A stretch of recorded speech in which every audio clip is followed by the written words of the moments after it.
ये सच्ची कहानी वादी सतोड़ा तहसील हवेलियां ज़िला एबटाबाद के एक बहादुर सिपाही मिस्री खां की है, जिन्होंने जंगे अजीम दोयम में बरतानवी फ़ौज की तरफ से लड़ते हुए अपनी बहादुरी के जौहर दिखाए।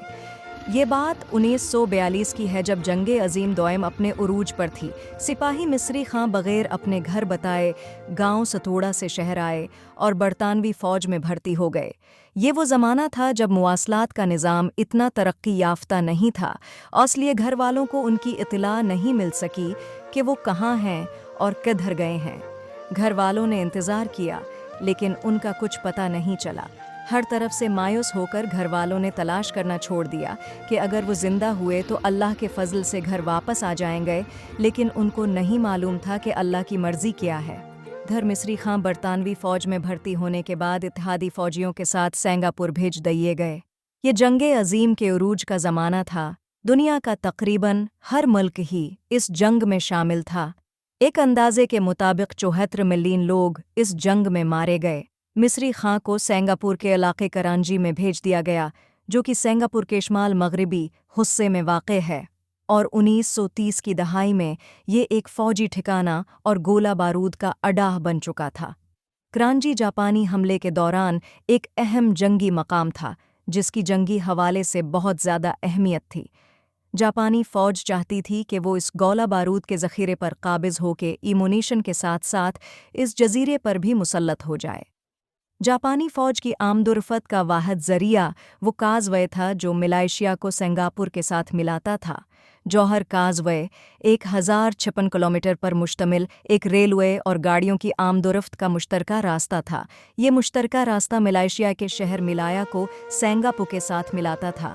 10 फरवरी 1942 को सिपाही मिस्री खां और उनके 12 देगर साथियों को इस काज़वे की हिफाजत की ज़िम्मेदारी इस ख़याल के साथ दी गई कि जैसे ही जापानी फ़ौज इस रास्ते से गुज़रे, इस रास्ते को तबाह कर दिया जाता कि एक तो जापानी फ़ौज का नुकसान हो, दूसरा वो सिंगापुर में दाखिल न हो सके। ये 15 फरवरी की एक दर्दनाक शाम थी। जापानी फ़ौज ने इस रास्ते पे हवाई हमला कर दिया और ज़मीनी रास्ते से अपनी फ़ौज को दाखिल करना शुरू किया। मिस्री खां और उनके 12 साथियों ने इस काज़वे को अपनी जान पे खेल के तबाह कर दिया, लेकिन बदकिस्मती से हवाई हमले में सिपाही मिस्री खां और उनके 12 साथी जान बहक हो गए। 15 फरवरी को जब ज़रा देर के लिए हवाई हमला रुक गया, उनकी लाशें इकट्ठी करके उनको करांजीवार कब्रिस्तान में सिपर्द खाक कर दिया गया। करांजीवार कब्रिस्तान इन जवानों की कब्रों से भरा पड़ा है, जिन्होंने ज़मीन, फ़ज़ा और पानी में ताजे बरतानिया के लिए लड़ते हुए अपनी जानों का नजराना पेश किया।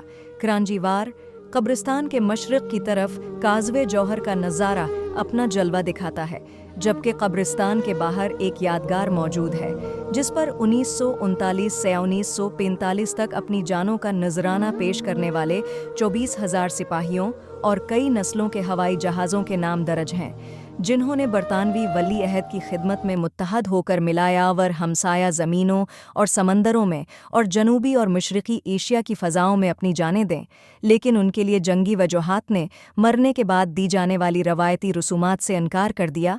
हर साल 18 फरवरी को इन जवानों की खिदमात को खराज तहसीन पेश करने के लिए करांजीवार कब्रिस्तान में शमा रोशन की जाती है। 24,000 men and women of different races and creeds who died in the Southeast Asia campaigns and have no known grave. The memorial is of carved Portland stone in the form of a sheltering aircraft wing supported by 12 wide columns. Many relatives and friends came to pay personal tribute.